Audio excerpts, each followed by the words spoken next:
What's going on, everybody? Jason Aponte here. To my left, this guy. Yeah, Leo. Under me, Javi. And we're here to talk NFL draft. Did you guys think that we were going to be talking anything different at this point? No. Probably Okay. not. It would have been weird if we were, right? Right. Some crazy stuff had to happen if we were talking other than the NFL draft at the moment. Yeah, That's Arden straight up. Key news is that's groundbreaking, baby. Hey, I liked Arden Key coming out of the draft, so I'll just keep quiet on the Arden Key. LSU. Everybody did, honestly. So everybody's intrigued by that move. So that everybody's kind of excited with that. So look, we've been talking about it all week, right? The media narratives around who's going to be pick 3. So today, I hate to keep bringing him up and seeming like I'm picking on him, but today, Mel Kiper and Todd McShay published a mock draft in which they weren't talking a predictive draft. They were talking about what each team should do. So I should preface this by saying that, if that makes any sense. Is there anything to people saying, oh, for a whole 2 weeks, Mac, and then all of a sudden publishing something like this? Is this their way of covering their bets? And I'll start with you, Javi, before we go to Leo. I just think this is what it is. This is the game we play. It's an engagement game. You know, how do you spark conversation? You be controversial. You know, you say Mac Jones is the pick for the 49ers, and we all, for most 49ers fans with common sense, knew this Jimmy Garoppolo thing was over. So why would you replace Jimmy Garoppolo with a younger version of Jimmy Garoppolo? So you're gonna end up with, it's all about the clicks and the engagement. Let's stop with the, these guys wouldn't put their reputation online. Yeah, they would. ESPN's cutting the check. You're getting a lot of engagement on their tweets. Look at below the tweet. The minute Mac Jones mentioned with 49ers, the tweet goes viral. The video goes viral. You're getting a lot of engagement. ESPN's taking that shit to the advertisers. Like, hey, check this out. Look what we did. That's to me, that's all that this shit is. Guys with sense, Brian Baldinger, he's like, listen, the connection's there with the QB collective, John Beck, with Justin Fields, and even Zach Wilson. That's the kind of stuff that I brought up back in September. When I was just like, all right, this Jimmy thing is over. We're looking into possibly replacing him with a rookie. And you started piecing the stuff together. Folks were mad at me at the time, like, Jimmy's our guy, blah, blah, blah. I'm like, nah, they didn't commit to him. They weren't going to commit to him. Let's start looking at the draft, and you start piecing these things together. The closer we get to these pro days, oh, look, John Beck's working with Justin Fields. Oh, look, John Beck is working with Trey Lance. Oh, Trey Lance was asked by the 49ers to work with John Beck. Like, these things, that's the part that keeps being missed by national media, whether that's Ian Rappaport, Adam Schefter, Mel, and Todd McShay. Either they're doing it purposely or they just don't know. And I don't think they don't know. Like, if I can find the stuff, they can find the stuff, or they have somebody to find that stuff. So to me, this is all about engagement. We talked about it privately, all three of us. It's Mac Jones week. It's Trey Lance week. It's Justin Fields week. Next week, who knows? It'll be Kellen Mond or Kyle Pitts or some shit. You know what I mean? Yeah. Leo? I was going to say, Javi has it on the engagement. At the end of the day, that's what it's about when you're a brand like ESPN. ESPN, they have so many analysts that somebody's going to be right from day one. Somebody's going to be right. They have so many people. So if they could just spread the word, create any type of engagement they possibly can. And it's also kind of just lazy analysis with the starting off by saying Mac Jones.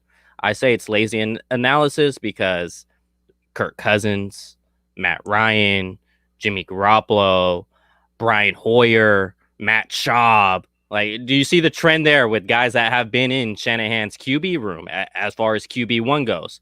So it's just a lazy analysis saying, okay, Mac Jones, he's the pick. And then it's kind of reversing to, okay, yeah, Justin Fields. We saw them smiling on the pro day, so now it's definitely Justin Fields. Gave a fist bump to Rick Scangarillo. It's Justin Fields. And now it's, I think it was like Peter King, the name of his latest podcast is Trey Lance, the guy in San Francisco. Oh, like, what do you know? Trey Lance had his pro day yesterday. So it's just going back on whatever's the trendy name, who's getting the clicks.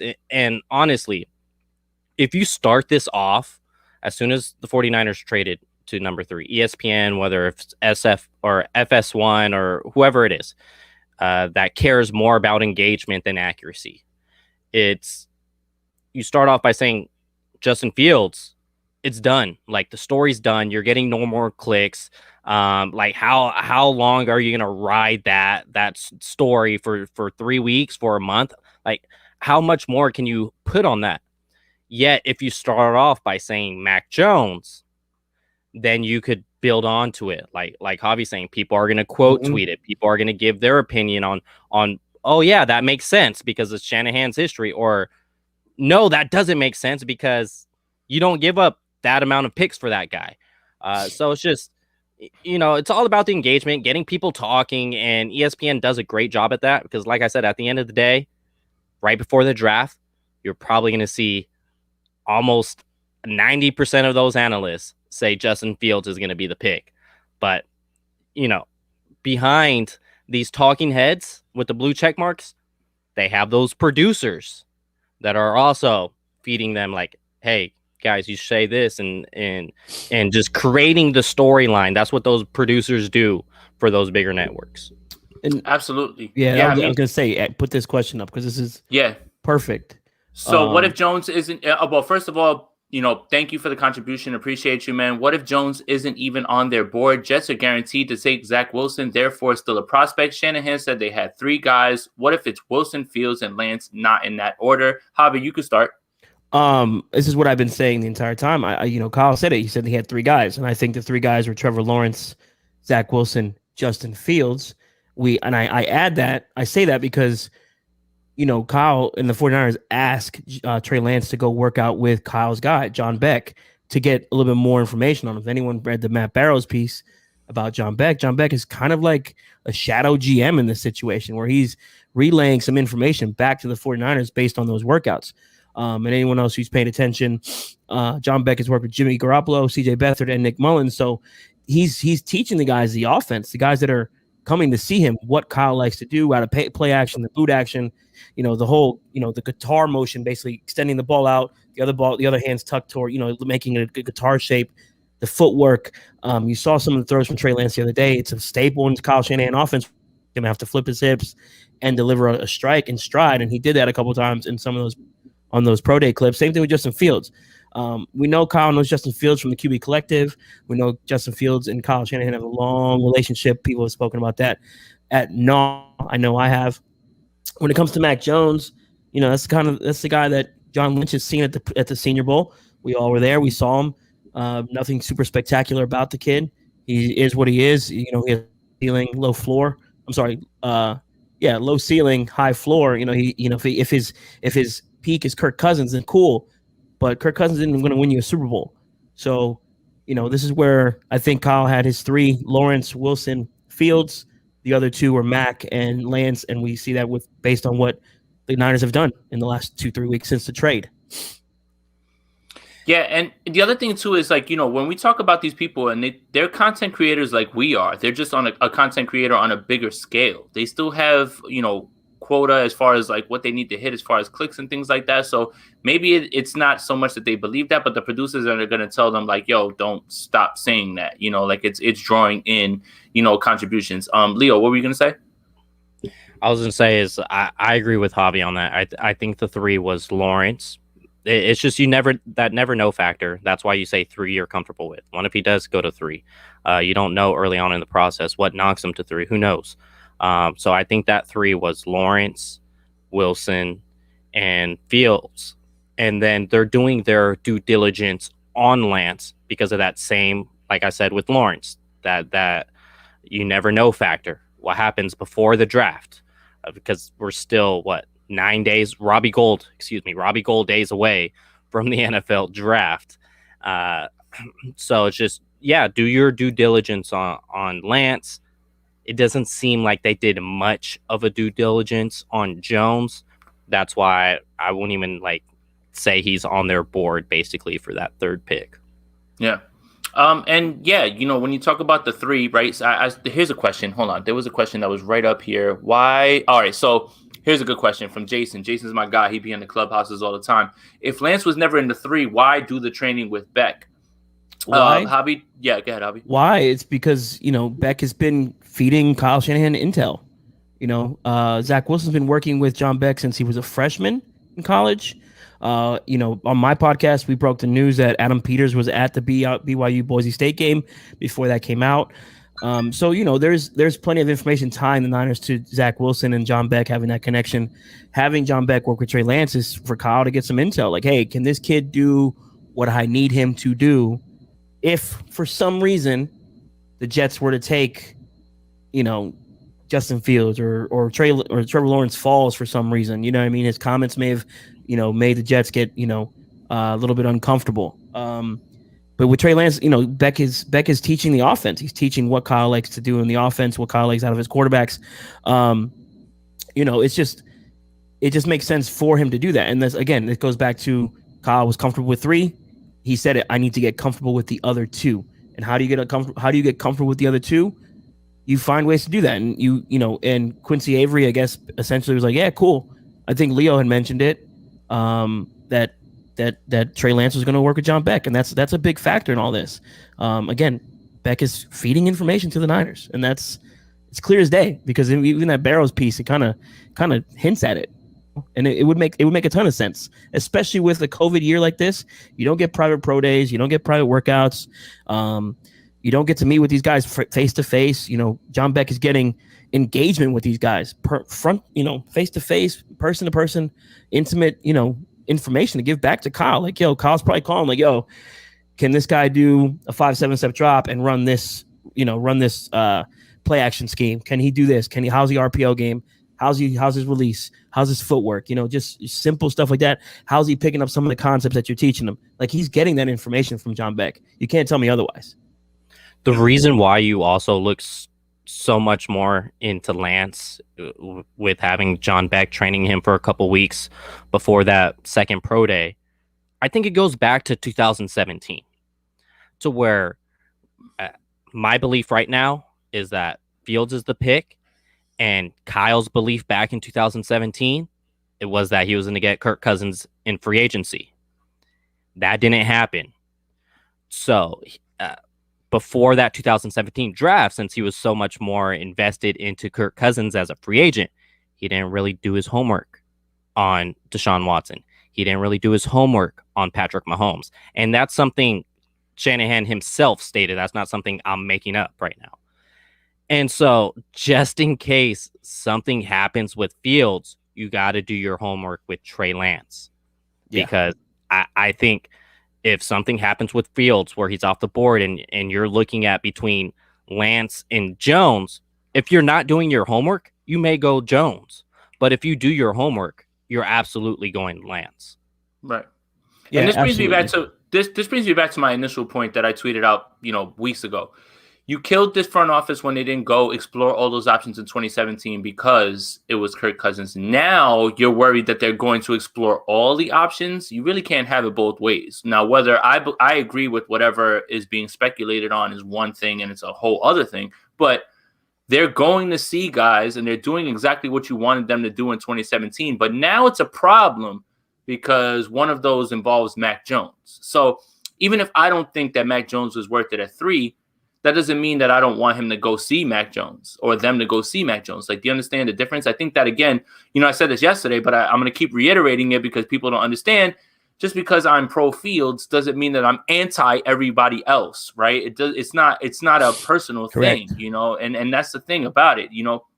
I love Trey Lance. I see all the fits with concepts and everything, and I see this Adonis of a man who makes a ton of sense in this system. And oh, get out of here. We're grown men. But yeah, I mean, honestly, realistically, I just wanted to get back to this mock draft thing, right? Because Kuiper and McShay did a back and forth. Like he did one, he did. Yeah, get real quick. It's keep coming up. No, Mac Jones did not work with John Beck. No, he didn't. He has not worked with John Beck because I keep seeing it. Right. I just want to get that out of the way. Go ahead. My bad. No, you're good. So the way the mock draft worked was back and forth. So essentially, I believe it was McShay got 1. Kuiper gets 2. No. Kuiper got 1. McShay got 2. He got 3. So the funny thing is that Kuiper mocks Mac Jones at 3 in his predictive mock, but what the 49ers should do in his eyes is Justin Fields. Is to you guys, does that feel like hedging your bets so you can say, well, okay, I predicted this, but I also said that it should have been Justin Fields? Like, is this a way to cover all your bases? Leo, I'll start with you. I think absolutely. If you had a way to cover all the bases, wouldn't you do the same thing? Justin Fields is obviously the better talent when it comes. He's the better prospect. He has the higher upside. So yeah, there's a way to go ahead and say Justin Fields is going to be the pick now, and if he is right, then he's going to be like, well, yeah, they did what I said they should do. They didn't do what I thought they were going to do, but they did what I said they should do. So I get all the glorification. I get all the credit. So yeah, it's just the hedging of the bets. You have an easy out there. And also it's the reason why he has Jones there in the first place is because, like I said, it's the lazy analysis to attaching Kyle to these straight pocket passers to accuracy, get the ball out quick. It's attaching Kyle to those guys. So if you can go ahead and say flip-flop them, then it doesn't really make much sense because Kuiper's not going to say, okay, I'm going to go ahead and take Mac Jones here. No, you're going to take the better prospect. So at the end of the day, they knew they were going to do this, this what would I do type mock draft. So with Justin Fields, if he is the pick, because obviously it could still be Trey Lance. I don't want to just say there's a 0% chance there. But if Justin Fields is the pick, then Kuiper looks a whole lot smarter by putting Justin Fields in his opinion on who should they draft rather than on his predicting the draft, if that makes sense. Because if he predicted Justin Fields, but then he chose Mac Jones, then he's just, everyone's in the 49ers Twitter just going to throw tomatoes at the guy. And then if Mac Jones isn't the pick, he's going to be called stupid. And then that video is going to go viral all over Twitter. So yeah, he did it in the right order by saying, I would draft Justin Fields. Javi? Yeah, I mean, it just makes it, it seems like hedging. It seems like they're just covering all their bases. Anyone with any sense or anyone who's tied to Kyle, has pretty much said Mac Jones is not the pick. Regardless of what Sage Rosenfeld said afterwards. Yeah, you watch some film. All of us here can learn how to watch film. We know what it is. But when you listen to Sage, when he actually talks, he's like, I know Kyle and them want a more mobile guy anyway. So who would be that guy? It's either Justin Fields or Trey Lance at 3. When it comes to McShay, Kuiper, Schefter, Matt Miller, all these guys, they're easing off their initial thought process from 3 weeks ago. I meant to highlight this one. Fine, let's come back. That's like my favorite account also on Twitter, by the way. I mean, yeah, honestly. It's when it just feels like everyone's covering their ass, and that's part of the game. You don't ever want to look wrong, and never, for Schefter to be as strongly about it as he was, he's kind of backed off on it a little bit. I listened to him again today when he did a pod with Greenberg. I listened to Rosenfeld the other day. I listened to Ben Albright. I listen to everybody, and I read everybody's stuff because that's how you piece stuff together. And then I talk to certain people, and you guys know, to me, it's been Justin Fields since February. That's the pick. Once they figured out how to get to 3, that was the pick because we all knew Lawrence is going 1, Wilson's going 2, and Justin Fields should go 3. There's no reason for Justin Fields to fall to 8, 9, 10. In what planet is Justin Fields or Mac Jones better than Justin Fields? I think the greatest analogy of the Mac Jones thing was Bucky Brooks. He called him Iron Man. Basically said the suit is what makes him a superhero, and that suit is the metaphor for the Alabama team. He's just Tony Stark with a suit on. It doesn't make sense for me. It doesn't make sense to, I don't think, anyone with an ounce of critical thinking to be like, yo, yeah, let's go with Mac Jones. And Kyle, no one's listening to Kyle. Kyle basically said Kirk Cousins is not his ideal quarterback. He put that out there. He said, yes, I love Kirk Cousins. Great. You'd be lucky to have him. Brian, come on, bro. Brian, why, Brian?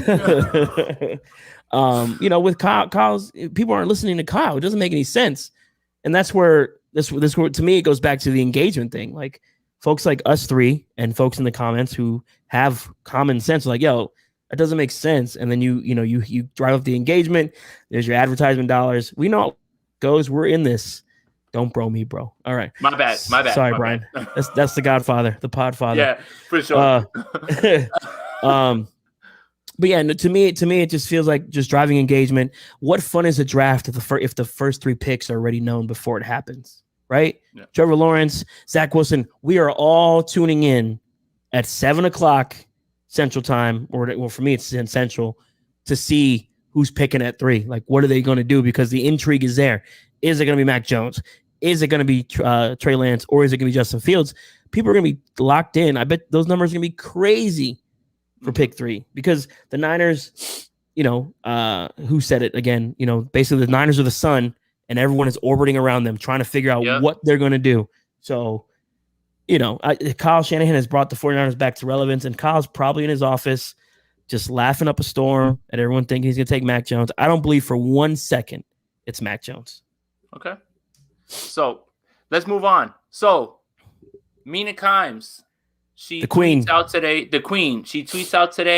that she's going to be picking for the San Francisco 49ers in her mock draft against Dan Orlovsky. I am going to humble brag and flex a little bit because today has been an exciting day for me. I quote tweeted her and said, Mina, do the right thing. She said, tune in. I did. She picked Justin Fields at 3. And she answered me a few times today. So today's a really big day for me. I understand that we don't really consort with Seattle Seahawks fans, but Mina different. But Mina also said, this is the point about it that I'm going to bring up to you guys. Mina said this is exactly what they should do. She said, I just don't know if it's what they will do. And I think that a lot of reporters are finding new ways to say, this is what I think, but this is not what I believe, if that makes any sense, or I have no idea. A lot of people are finding creative ways to say, I don't know. Pretty much, honestly. This is content creators right now are finding new ways to tell you, I'm not certain of what this is, right? Michael Lombardi's going to yell into the camera and tell you, you don't know anything because, I'm just a guy in a room. I don't know anything, right? But you know everything. But don't worry. We're going to hold on to that, and we're going to revisit that when we get to draft day. Let's just see how right he is. But Mina picks him at 3. We all consider her to be very smart. But that last part about what she said, with it being, I don't know if this is what they'll do. I think it kind of lends to the idea that nobody knows more. I mean, and we've been saying that, nobody definitely knows. But Javi, Mina picks at 3. Fields, is that confirmation bias? Because for me, it is. I already love Mina. So it's like, if she's going to say something that is going to push my narrative, fits my narrative, hashtag, I'm going to run with it and I'm going to jump all over that. Mina's a very smart woman in sports. One of the best. And, when she talks, I listen because she is that good.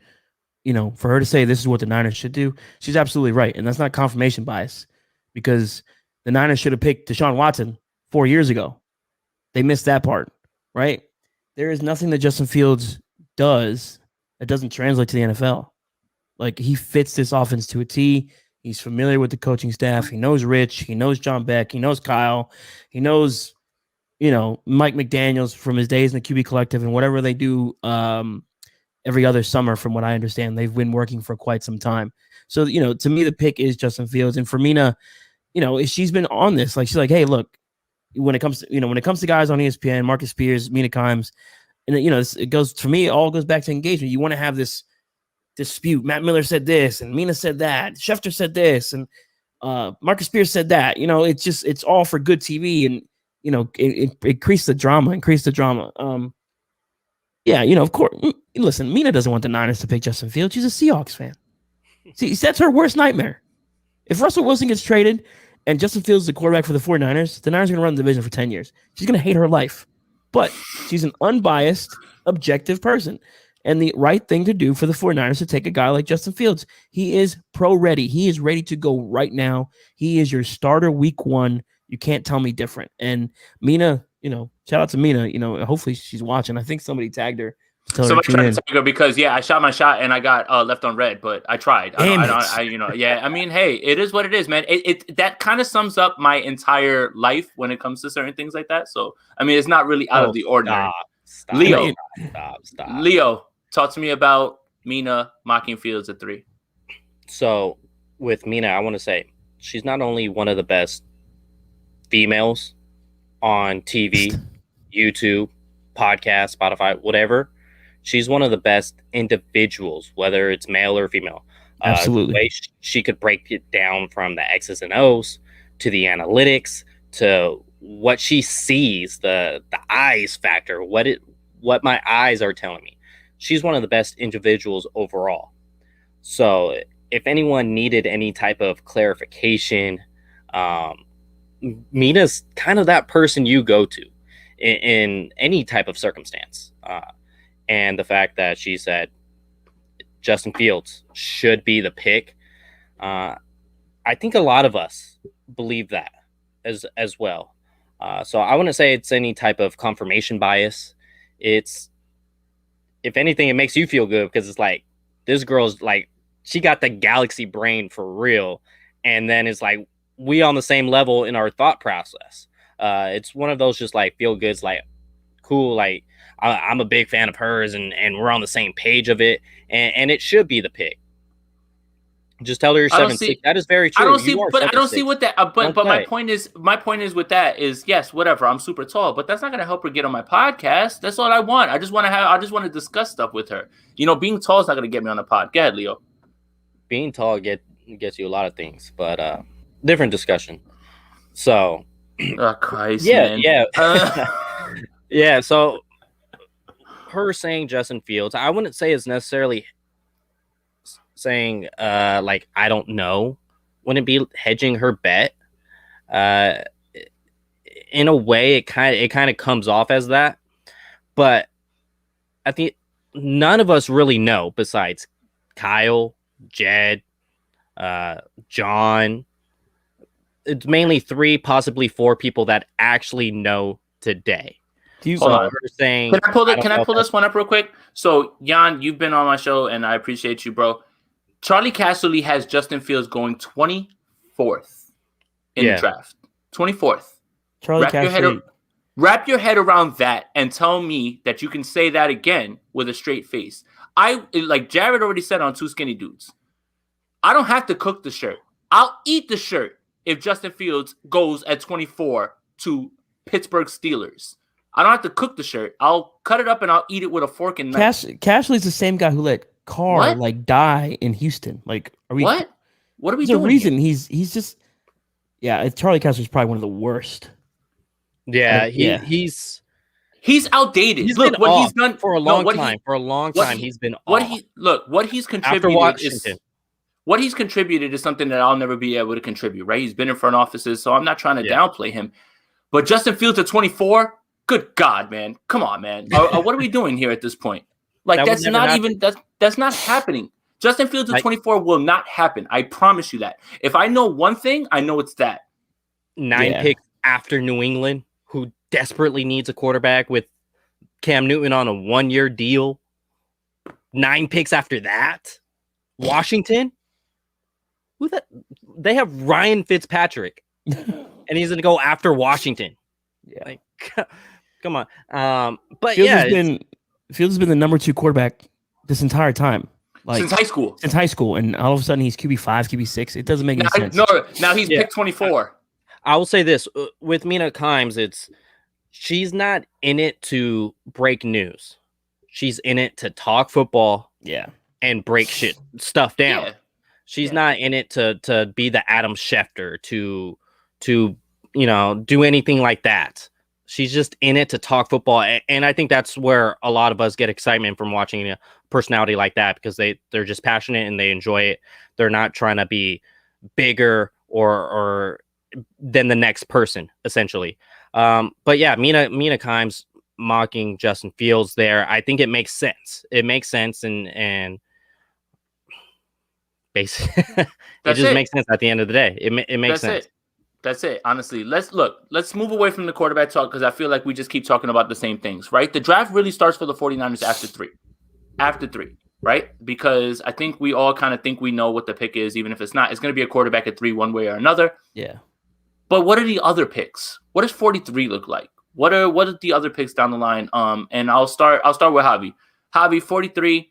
What do you want this team to address? What do you feel like is the best player available in your mind at that point at 43? I'm going edge, and I'm going to go with a guy, Joe Tryon from Washington. He is your Eric Armstead D Ford replacement, and I said that replacement for a reason. D Ford, you can't count on him. And is Armstead going to play out his whole contract with the Niners? I don't think so. So I would go Joe Tryon there, 43 edge rusher. He fits the mold. He plays plenty of positions across the defensive line. That would be the ideal spot: quarterback, edge, and then whatever after that. That's pretty much a win for the Niners. They're going to have to go to another edge rusher because you don't want. We talked about it. We've talked about it plenty of times. Do we really want to see Bosa out there 75, 85% of the snaps? No. So you want to get yourself some more depth at the edge position. And who knows if he can, right? Because coming off of the ACL, can you ramp him up and just have him be that every down guy that you had rookie year? I don't know. I mean, it's possible, but is it likely? And that's the thing. But keep going, Javi. I'm sorry. Yeah, no, and I saw someone. That's why you signed Ibuka. That's fine, but he's on a 2-year contract. You still need to have somebody that's going to be there 3-4 years. Someone that you can want to mold and put in that position. Ibuka can be your D Ford replacement, but again, that's why I mentioned Eric Armstead here. A bigger edge type of guy who's going to be, real long, rangy, guy can bend the corner. He's not a super fast guy. Well, he ran a 4.6, I think it was. So he's going to be fine there. You're wanting just that length at the edge position. So Ibuka is going to be your speed guy. He can come in on your, what was that called? The turbo package they called it in 2019. NASCAR. To that situation. Yeah, NASCAR turbo. Package. Yeah. Mm-hmm. So that's what he's there for. Ibuka, we'll see what he turns into, but he's also said himself he's pretty raw. So he's got some more development to get to. But yeah, you can never have enough edge rushers. And the Niners won 13 games in 2019 because they had a rotation of 8, 9, 10 guys on the defensive line. So you're going to want to revamp that entire room. Is Ronnie Blair back? No. Solomon Thomas is gone. Nick Bosa's coming off ACL tear. You got Kinlaw, Armstead, Ibuka, of course. And then, DJ Jones is there. Kevin Givens is probably not going to play this year. He's probably going to go to jail, unfortunately, for that situation that he had. You're needing depth here. So yeah, I'm going edge at 43, no question. Okay, Leo, I know we talked about it, and we talked, and when you asked me the question when we did our live that time was, I had said running back because I was just trying to make everybody mad, but I did, I love Javonte Williams, I do, but talk to me about 43 and what you're looking at down the line. So I want to comment on what Javi's saying with the edge. I think that's an absolute need, and then with Ebukam, I think you're not getting your true investment if you want him to just put his hand in the dirt and only play that type of style. He's a guy who could drop back in pass coverage. Yep. His passer rating against is below 70 every single year that he was with the Rams. I believe he also picked six Patrick Mahomes, if I'm correct, in that crazy Monday night game. He's a guy that he could play the Sam, but he could also play the Leo. And I think we're going to see a little mixture with Ebukam playing both. So to say, okay, well, Ebukam is, he's going to just rush off the edge. I don't think you could get your true investment in that type of skilled player. And then with the corner, I'm all down for corner. Same. But how I look at it is if you're spending pick 43 on a top 5 roster, especially if you have a rookie quarterback, I want to surround my rookie quarterback with more talent. If that corner is not going to start over Mosley, if he's not going to start over Verrett, if he's not going to start over K1, I'm not taking him at 43. I'd rather wait for a guy like Benjamin St-Juste, Paulson Adebo, Keith Taylor. I'd rather wait for those guys. I can mold them into my system for a year, and then you could throw them out there year 2 in the NFL. So, like I said, surround this rookie quarterback with more talent. I could easily go slot receiver here, but they're just so talented across the board at the receiver position. I'm going to go running back because I truly believe those top 3, one of them is going to be sitting there. When I say top 3, I'm talking about Javonte Williams, Travis Etienne, and Najee Harris.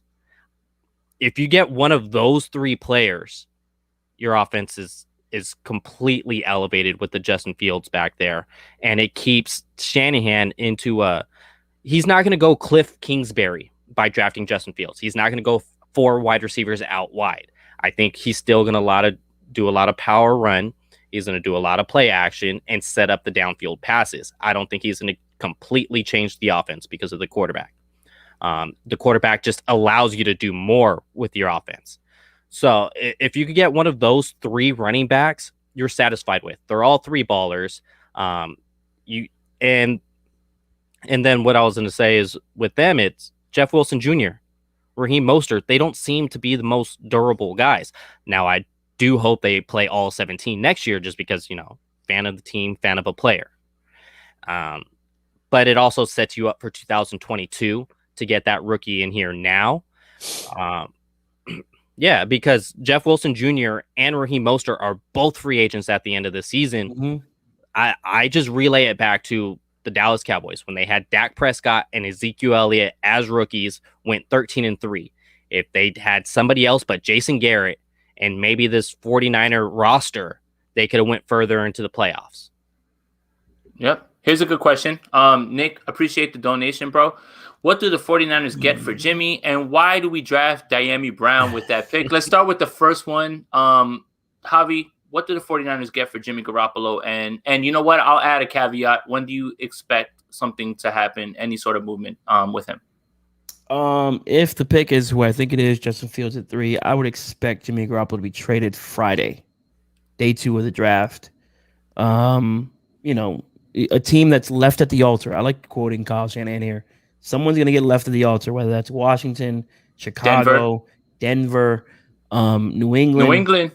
If they don't get a guy in that first round, hey, now you're looking. Now you're desperate. Now the price of Jimmy Garoppolo probably comes down a bit, because if the Niners taking Justin Fields, I think most of the league would, assume that he would start week 1. So, maybe it is pick 46 from New England. And with pick 46, you got all the ammunition in the world at 43 and 46. I think the Niners would like to get something done night 1, because if you can acquire that pick 46 in the middle of the first round, after the Niners have made their selection or whatever, then you can come back into the round 1 and figure out how to get, maybe a Greg Newsome at corner, or, maybe Najee Harris is sitting there at 30, you want to go get him. Those things like that are available to you. But I think Jimmy, you're going to probably fetch a second rounder. I mean, we saw what Darnold went for, maybe a second and a fourth in this year's draft. I don't know if the Niners want to wait for picks next year, because, the unknown is still the unknown. You'd rather have a secured pick for this year, because this roster is going to churn again next year. So you want to get those players in. And why do we draft Diami Brown? I would not be opposed if that's the selection. I don't think he'll be there in the second round, middle of the second round, wherever the Bears, Patriots, or whoever it is that we trade with is there. But I would not be opposed to a wide receiver in round 2. I'm going to stick to my guns, though. I'm going to go edge, and I'm going to go with my guy, Michael Carter Jr., like round 5. Ooh, you know what I mean? Man, if we can get Michael Carter, if we can get him in round 5, that's a steal. But I understand Leo's point, because, you want to, Fields and I'm sorry, Wilson and Mostert, they're free agents. You're going to have to revamp that running back room anyways. Might as well get a guy who is more durable, who's a guy who can probably get 230, 270 carries. Like, that's what you want, instead of this 137 out of each guy. Right. So, Leo, real quick. So before we get to the next question, your thoughts on that question? My thoughts is that they already currently have 9 draft picks. How many are they going to carry into the season? How many are going to realistically make the roster? And then, so you would figure they would have to try to flatten that number, maybe use a trade up to get earlier in round 4 or earlier in round 3, whatever it may be. And how much do you want that pick this year, and not try to make it a comp 1 next year? How you make it a comp 1 is say, hey, Jimmy starts 16 games. So 16 out of 17, he starts 16 games, and you guys make it into the playoffs. We'll take a comp 1 for that. If the Patriots are just completely shooting down a comp 1, then I think you take the pick this year, because of, like Javi said, the unknown factor. Pick this year, they must be sitting around somewhere 47 or so. For this year, their second round pick, say Patriots, or you would take that, because if Jimmy Garoppolo is a Patriot, the way Bill Belichick spent the offseason, Jimmy Garoppolo can go 11-5 as a starter there in New England. Yeah, I mean, or would it be 11-6? 11-6. Well, they won. everybody always tells me that their team was awful last year and they had all those opt-outs and Cam was injured and they won 7 games somehow. Right. Make it make sense. Yeah. They could go 11-6. So I think you would prefer to take that pick earlier this year. Yeah. And maybe you use one of your other 10 picks to go ahead and move up into a certain round, or maybe move up 15 picks or so into the draft. Because I think it will be really, really hard to carry 10 picks into the roster, or else you're investing a draft pick on a guy that's probably you're going to have to sneak onto your practice squad. Yeah. Maybe like a red shirt year or a pup year you could possibly do with like what's this Herring from Georgia. Maybe you could do something like that. But I think they could possibly get a comp one from somebody.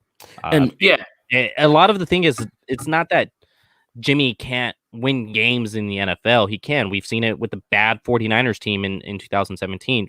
Rather, that was pre-ACL. He was a little different there. But if you have a placement like New England, Chicago has a crazy good defense. They might take a step down because they lost some pieces. They lost Fuller. They let Fuller walk for no reason. Yeah. But Washington, they're still going to be really good on defense. So that's where, if he's healthy, they could win a lot of games. That's where I believe they could possibly fetch a first-round pick, a comp, obviously, based on health and availability. And just to piggyback off the health thing, I think the Niners would want to move Jimmy Garoppolo now. You do it now before, God forbid, he comes into the season with the Niners, he plays week and something happens, then he has no value. Or if he struggles. And if he struggles, you have no value. Right now you have some value with him because other teams are desperate. And those teams that are looking for quarterbacks. We saw what the Niners moved up to 3, automatically, boom, Carolina makes a trade for Sam Darnold because they love Fields. They didn't love Mac. They love Fields. This is why I go back to Fields as a pick at 3. Teams got desperate, and for the Carolina to go get Darnold, that made a whole bunch of sense for them to do that. With Jimmy, you're taking the risk as the Niners as an organization taking the risk. Hey, if he plays bad or God forbid he gets injured, we don't have any value. You got to cut him or you take a 4th or 5th rounder. Right now, you can probably get an early 2nd round pick for him. Now, if a team gets desperate, then you're talking about that comp 1st round pick that Leo's talking about. That's potentially there. He goes to New England, he plays well. Boom! Now you're getting picked 25 next year because he played well. Shit like that. So, I mean, there's going to be teams that are going to be looking, and like Kyle said, someone's getting left at the altar. And Jimmy, the Niners are in a great position. They have all the leverage, in my opinion. Yep. So I wanted to make sure I got to this. Terran, thank you for the donation. After Ayuk and Samuel, our wide receiver depth is very questionable. Wide receiver is our second best need, without a doubt. Who else are we starting if an injury occurs? This is an amazing point. Trent Taylor's not there anymore. River Craycraft is on the roster. It becomes a hodgepodge, especially with KB leaving. So this is why Amari Rodgers, Austin Watkins, so many of these guys later on down the line make sense for the 49ers. And I think it speaks to more the wide receiver depth in this class. Absolute depth, right? Austin Watkins had 1 drop. And remember, in your interview with you, Javi, he recounted that off the top of his head and knew exactly when the drop was. He knew exactly when it was because he's that motivated about it. Him being a wide receiver 3, being one of those big slot guys, that should scare everybody because of how physical he is, right? So is wide receiver a big need? I say yes. Javi, what do you think? Absolutely, it's a big need.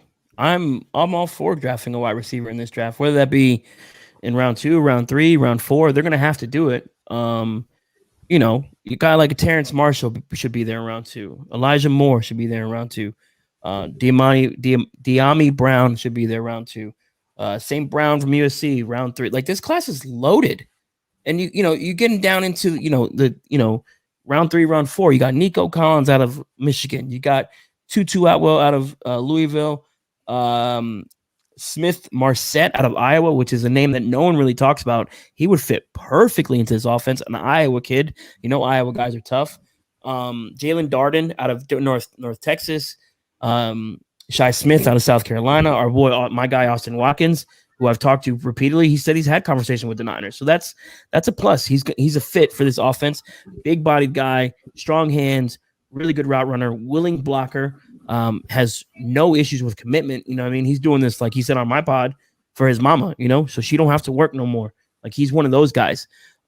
Cade Johnson, another one. This class is stacked, and you can get a guy if you want to have a guy that's kind of a project. Sage Surratt out of Wake Forest, big body dude, gonna need a little bit of work, but made an amazing catch in Mobile. Yeah, you're sitting him behind, you know, Adebo and Ayuk. You kind of work him in slowly, like they did with Ayuk and Debo the first 2 years. Frank Darby's another guy that's out there. This class is loaded. You could take a wide receiver. I would expect the Niners to take 2 corners and 2 wide receivers in this draft. That's just, I think they do that. Leo?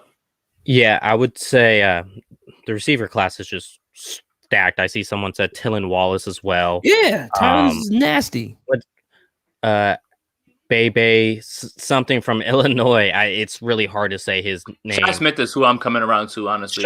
Shi Smith, yep. He's more of the finesse game, not so much the power like Deebo Samuel.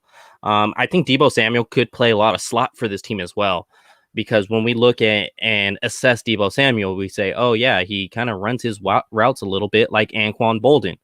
Well, what did Anquan Bolden do? Run a lot of routes from the slot. If not, I think we can also wait into regardless, they're drafting a wide receiver, I believe. And then if you only take one, it's been said that there's going to be a second wave of free agency post June 1st. So on June 2nd, we're going to be looking at some more free agents. How many of those? Yep. How many of those are going to be wide receivers that get cut because a team fall in love with the guy they drafted? So now they're trying to shed some more cap on a lower season to make their cap more friendly for in-season management. And so you have the draft. You have 2 options left of availability, I believe. Well, 3 if you count the current free agency as it stands. Someone like Danny Amendola, I think he could fit the scheme pretty well if you throw him out there for 10 snaps a game to run out of the slot. And the Wes Welker connection, like you can't just not pay attention to that. We've been talking about Danny Amendola as somebody who would be there as like you can still draft a guy and have Danny Amendola there to be solid, because the only reason I know is because fantasy football, 8 catches, 66 yards, that's like 14 points in a PPR league. You'll take that all day. He's probably getting no guaranteed money as well. Right. Yeah. So if you draft a guy and then you have an undrafted free agent, say a la Kendrick Bourne, to where he just comes out of nowhere and makes the roster, well, Danny Amendola, who has no guaranteed money, like he should not have, you could just cut him out right there. So he's not blocking your roster building for future years. Yeah. And lastly, if you have a quarterback, I know I paused for a second there. Lastly, if you have a quarterback like Justin Fields, he elevates your receivers because Shanahan's going to scheme them open. The 49ers don't need a receiving core like, say, the Dallas Cowboys have. They have Amari Cooper. They have Michael Gallup and CeeDee Lamb. The 49ers don't need a wide receiver core like that.